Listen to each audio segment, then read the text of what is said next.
৩৯ জন স্ত্রী, ৮৯ জন সন্তান, কেন এমন কাণ্ড ঘটিয়েছিলেন মিজোরামের জিওনা চানা? জেনে নিন সত্য।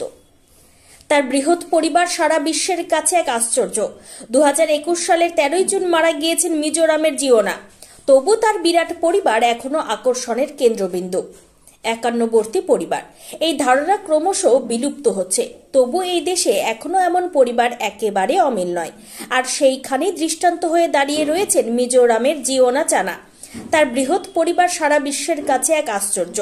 ২০২১ সালে ১৩ জুন মারা গিয়েছেন জিওনা।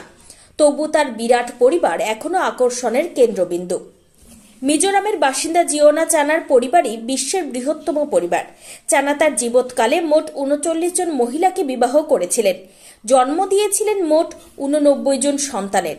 তার মৃত্যুর সময় পর্যন্ত তার পৌত্র পৌত্রী বা দৌহিত্র দৌহিত্রীর সংখ্যা ছিল মোট ৩৬। কিন্তু কেন এমন করলেন জিওনা? এর পেছনে রয়েছে এক বড় ইতিহাস। মিজো ইতিহাসবিদ এবং একাডেমি অফ ইন্টিগ্রেটেড খ্রিস্টান স্টাডিজ ইন আইজলের শিক্ষক ভ্যানলাল পেকারের গবেষণা থেকে জানা যায় ১৯৩০ সাল নাগাদ প্রেসবিটেরিয়ান চার্চ থেকে বিচ্ছিন্ন হয়ে নতুন জাতি তৈরি করতে শুরু করেন চানারা। এই সম্প্রদায়ের প্রতিষ্ঠাতা হিসেবে গণ্য করা হয় খুয়াতু আহা নামে এক ব্যক্তিকে। সম্ভবত বিবাহ বহির্ভূত কোনো সম্পর্কের জেরে তাকে চার্চ থেকে বহিষ্কার করা হয়।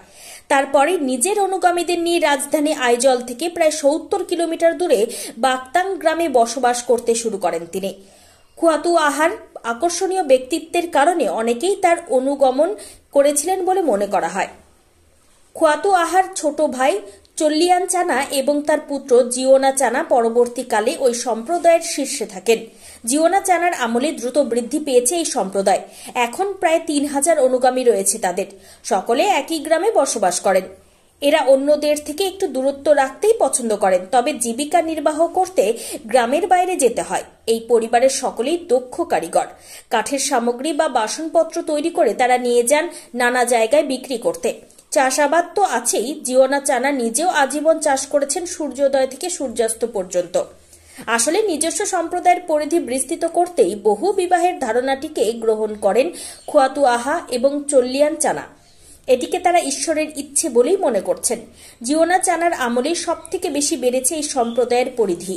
জিওনা চানা যখন মারা যান তখন তার সর্বজ্যেষ্ঠ স্ত্রীর বয়স ৭০-এর ওপরে, কিন্তু সর্বকনিষ্ঠ স্ত্রীর বয়স ছিল ৪০। এই পরিবারের উপর সাংবাদিকদের নজর সবসময়। ২০১০ সালে প্রথম এই পরিবারটির কথা জানান এক মিজো সাংবাদিক ভ্যানলাল রুতা। তারপর থেকে সারা বিশ্বের সংবাদ মাধ্যম এসে পৌঁছান এই ছোট্ট মিজো গ্রামে। সকলের সঙ্গেই কথা বলেন এই পরিবারের সদস্যরা। যদিও ভ্যানলাল রুতা বলেন, কথা বললেও নিজেদের গোপনীয়তা কখনোই ভাঙেন না এই পরিবারের সদস্যরা।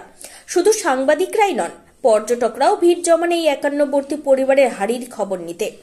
চানা পরিবারের বাড়িও দেখার মতো। পরিবারের সদস্য সংখ্যা বাড়ায় ২০১০ সালে তারা নতুন বাড়ি ছুয়ান্থার রান তৈরি করেন।